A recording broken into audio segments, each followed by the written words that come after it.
நான் Rathnavel Rajan, SICCI Southern India chamber of commerce and இண்டஸ்ட்ரியோட HR கமிட்டியோட சேர்பர்சன். இன்னைக்கு இந்த நாளில் வந்து மீனாட்சி காலேஜ் ஆஃப் இன்ஜினியரிங்ல வச்சு உமன் அட் ஹெச்ஆர், மகளிர் அட் மனிதவளம் அப்படின்ற வந்து ஒரு மிக சிறந்த ஒரு கான்க்ளேவ் பண்ணிட்டு இருக்கோம். இதுல ஒரு ஸ்பெஷாலிட்டி என்ன அப்படின்னா, we men are here for women அப்படின்றத டெமான்ஸ்ட்ரேட் பண்ற மாதிரி எங்க ஹெச்ஆர் கமிட்டியில் உள்ள எல்லா மென் மெம்பர்ஸும் சேர்ந்து, ஆண்கள் எல்லாம் சேர்ந்து இந்த நிகழ்ச்சியை நடத்துறோம்.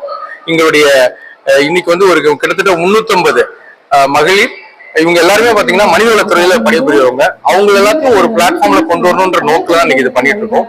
முதல் முறையா இந்தியாவிலே சொல்ல போனா முதல் முறையா பெண் மனிதவள நிபுணர்கள்லாம் ஒரே இடத்துல கூடியிருக்காங்க. ஸோ இதை வந்து கோஆர்டினேட் பண்ணதுல நாங்க பெருமைப்படுறோம்.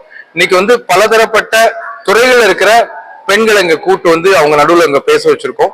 எல்லாமே வந்து இன்ஸ்பைரிங் ஸ்பீக்கர்ஸ், அவங்களுடைய ரியல் லைஃப் ஸ்டோரிஸை ஷேர் பண்றாங்க. பிளஸ் ஹெச்ஆர் ஃபீல்ட்லயும் எப்படி வந்து கேரியரை மேல கொண்டு போலான்றத ஒரு சப்போர்ட்டும் நம்ம கொடுக்குறோம்.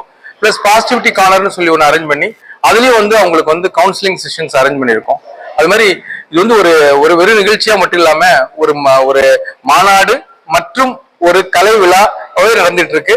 இன்றைய நிகழ்ச்சியை வந்து நம்முடைய ஹைகோர்ட் சென்னை உயர்நீதிமன்றத்துடைய முன்னாள் நீதியரசர் டாக்டர் விமலா தான் வந்து துவங்கி வச்சாங்க. அதுக்கப்புறம் பாரதி பாஸ்கர், நட்சத்திர பேச்சாளர் பாரதி பாஸ்கர் வந்திருந்தாங்க.